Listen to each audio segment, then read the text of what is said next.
How we doing, ladies and gentlemen? We're just getting down the shop here. Man, we have got so much to do. We have got a 66 Coronet over there that we have to got it up for sale, but if it doesn't sell, we got a 440 here. Put a big cam in it, and we'll proceed with building it for ourselves. On tonight's agenda, we've got Mustang here. Needs an intake.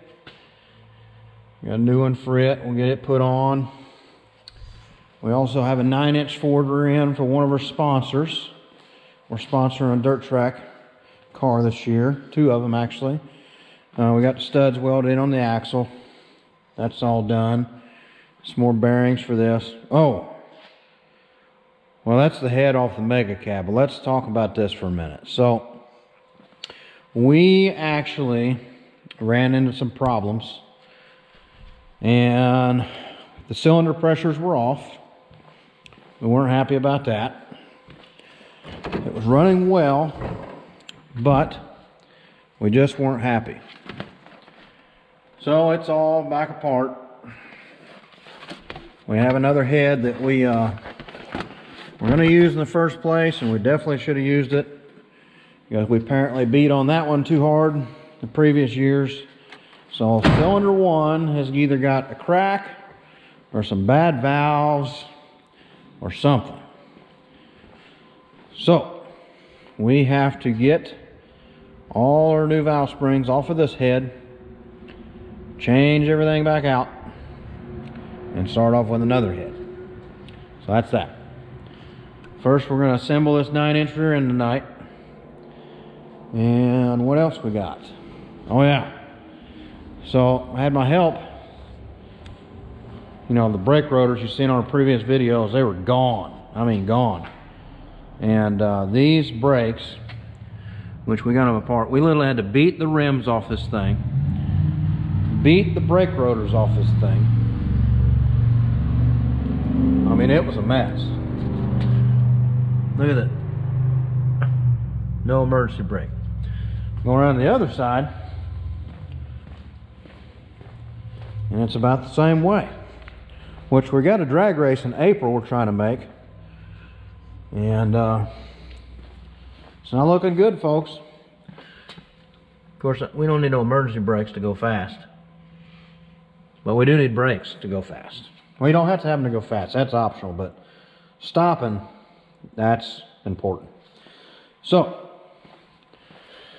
hopefully tomorrow, Saturday, I'll get the head back together for this guy. And then next week, we're going to probably start on this project next, which is 66 Coronet. We got every piece for it besides the windshield. We'll get a 440 down in it. Transmission cleaned up here. And all this metal here, this is for my desk.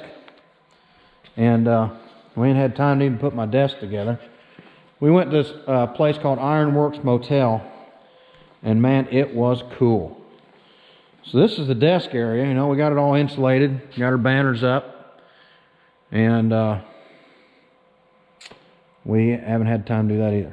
We also have precision turbos over here.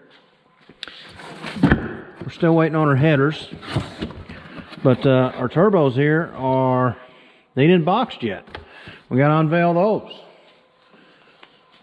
Got our brakes for the race truck. I'm telling you, man, we're behind. We're going to have to start working more hours. Somebody's going to have to add more hours in the day first. Anyhow, stay tuned, ladies and gentlemen.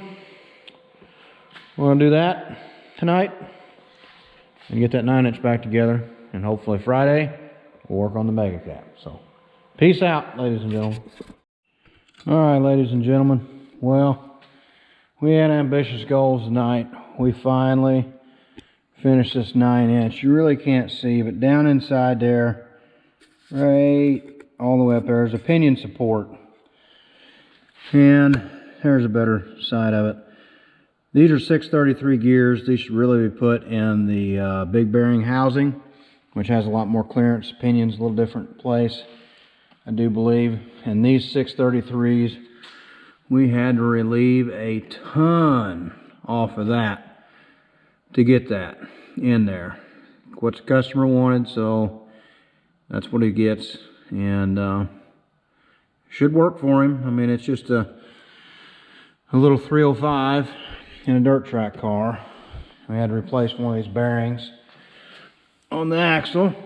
So tomorrow morning, early, we'll jump on the Mustang here,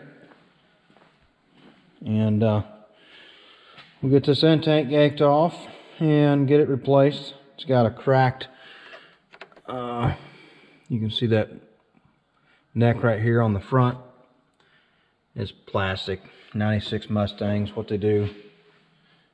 So stay tuned, stay with us, and happy Friday tomorrow.